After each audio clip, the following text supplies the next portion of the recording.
Salut, mon nom c'est Amani Serge. Un investisseur à la bourse fait toujours des recherches avant d'acheter des actions ou des parts dans une entreprise ou de ne pas en acheter. En fait, les résultats de votre recherche doivent vous donner cette décision-là. Soit vous vous engagez ou soit vous vous désengagez. Et dans la recherche, il y a des données spécifiques qu'il faut regarder. Et c'est ce que j'aimerais vous expliquer ici dans cette courte vidéo. Allez, top, c'est parti, suivons la recherche. Alors, donc, suivez avec moi le résultat financier de la compagnie CIE Côte d'Ivoire pour l'année 2020. Comme vous voyez qui est mentionné, voici le logo de l'entreprise qui est marqué aussi en haut, compagnie ivoirienne d'électricité CIE, société anonyme avec conseil d'administration au capital de 14 milliards de francs CFA, siège social 1 avenue Christian Trècheville 01, BP 6923 Abidjan 01. Donc, voici le résultat financier de la compagnie CIE Côte d'Ivoire pour l'année 2020. Comme vous voyez dans le premier tableau, nous avons les actifs nets pour l'année 2021. Eux-mêmes font déjà une comparaison. Il y a l'année 2020 et ils font une comparaison avec l'année 2021. Voici le tableau des actifs et là, vous avez le tableau des passifs. Donc, tout ce qui est indicatif et description, comme vous voyez dans les actifs, nous avons immobilisation incorporelle, immobilisation financière, stock, créances et emplois assimilés et puis trésorerie actif. Et du côté des passifs, vous avez capital, prime et réserve, résultat de l'exercice, provision réglementée, dette financière, provision pour risques et charges, passif circulant, puis trésorerie passif. Le second tableau, c'est le compte de résultat. Donc, comme je l'ai dit, c'est pour l'année 2020, donc ce qui commence du 1er janvier 2020 au 31 décembre 2020. Vous avez toujours la comparaison dans le premier tableau, dans le compte des résultats, qui compare avec l'année 2019.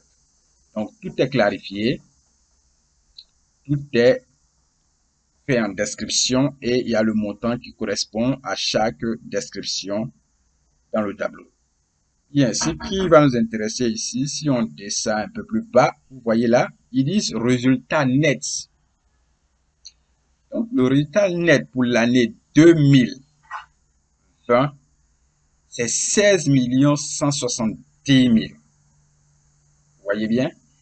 Et en comparaison pour l'année 2019, qui est 6 534 000.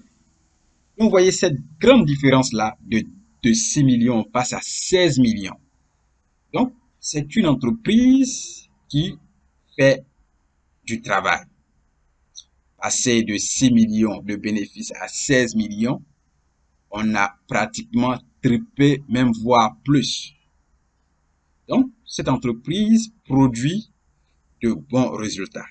Comme je l'ai dit, d'habitude, je n'ai pas pour habitude de prendre seulement 2 ans. Je vais en arrière pour faire une comparaison jusqu'à 3 autres années en arrière. Donc, cela aussi doit vous interpeller. Il ne faut pas seulement vous concentrer sur une seule année. Il faut aller en arrière. Vous prenez 3 autres années, vous pouvez prendre plus et faire aussi des comparaisons. Et cela peut vous donner une idée de l'évolution des choses. Voilà, donc c'est de ça que je voulais vous parler ici. Bien, donc on a 16 millions pour l'année 2020. Ça, c'est le résultat.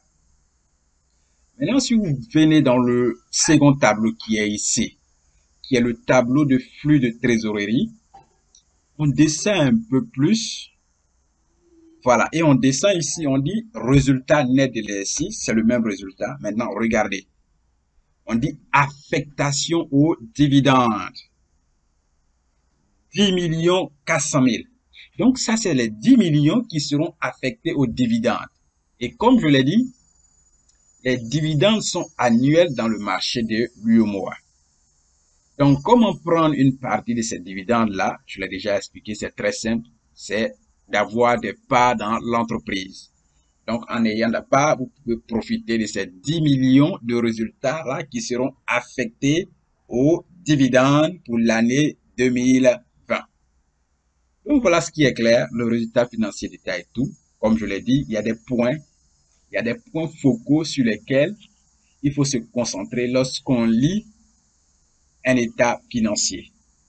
C'est pas tous ces chiffres-là qu'il faut prendre en compte, mais des points focaux, des chiffres bien précis, des descriptions bien précises sur lesquelles il faut se concentrer pour pouvoir mûrir sa décision. Donc, voici l'exemple de CIE Côte d'Ivoire.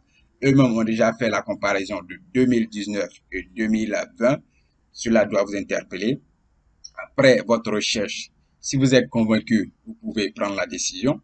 Si vous n'êtes pas, vous pouvez prendre la décision d'ailleurs de vous engager. Si vous n'êtes pas convaincu par les résultats, alors vous pouvez vous reculer et dire que je vais attendre encore plus dans les années à venir pour voir si le résultat me sied. Comme ça, je vais prendre des parts dans cette entreprise. Donc, voici la petite recherche de CIE Côte d'Ivoire. OK. Donc, voici la courbe de la société CIE Côte d'Ivoire. Eh bien, observons ensemble cette courbe-là. Regardez bien. Si nous prenons ici, qui est la date du 6 octobre 2020, une action de CIE coûtait 1061 francs. Alors, on lit le prix à droite dans le noir. Je sais que vous voyez bien, le prix se trouve à droite dans le noir et la date se trouve en haut dans le noir. Donc, le 6 octobre 2020, une action de CIE coûtait 1061 francs. Et si on vient là, ici, c'est la date du 7 janvier 2021. L'action est passée à 1325 francs. Et si nous venons ici, à cette date, c'est le 18 mars 2021. L'action est passée à 1415 francs. Et si nous venons ici, qui est le 16 juin 2021, l'action est passée à 1713 francs. Et si nous venons là, l'action était de 1487 francs. Ça, c'est la date du 12 juillet 2021. Et si nous venons ici, là, qui est le 12 août 2021, l'action était de 1792. Et si nous venons sur ce point-là, l'action qui est le 19 août 2021, l'action est passée à 2304 francs avant de chuter encore aujourd'hui. Nous venons là, la date ici, c'est le 23 août 2021 et l'action est descendue à 2138 francs. Donc, voici la courbe de la compagnie CIE Côte d'Ivoire.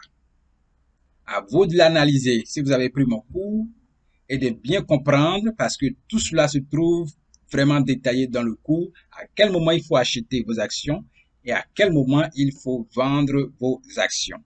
Donc, ça, c'est la courbe de CIE sur un an. Commencez ici le 23 août 2021, ici aussi au 23 août 2021. Vous allez voir que c'est sur un an. Donc, voici un exemple qui est très simple. C'est pas compliqué. Il faut bien lire, interpréter la courbe et savoir si vous avez pris mon cours, à quel moment il faut acheter et à quel moment il faut vendre vos actions. Oui. N'oubliez pas, qui est très simple, l'investissement est un jeu, c'est une question de discipline, patience égale profit. Allez, donc merci bien d'avoir suivi cette petite recherche. Maintenant, si vous désiriez apprendre davantage, savoir sur quels chiffres il faut se focaliser, sur quelles données il faut se focaliser pour pouvoir mûrir sa décision d'investir ou alors de se désengager dans cette entreprise spécifique sur lesquelles les données sont concentrées, alors tout cela est expliqué dans Amani Academy. Si vous joignez notre académie en ligne, le cours payant, vous aurez accès à toutes ces explications et à toutes ces analyses-là afin de mûrir votre décision. Eh bien, n'oubliez pas, si vous voulez joindre Amani Academy, soit vous cliquez sur le lien qui se trouve en haut de votre vidéo ou au bas de votre vidéo et joignez notre académie de cours payants en ligne afin de pouvoir aussi enseigner cela à vos enfants sur des générations et des générations. Nos cours sont payés une seule fois et vous avez un accès illimité. Allez, on se revoit. À bientôt.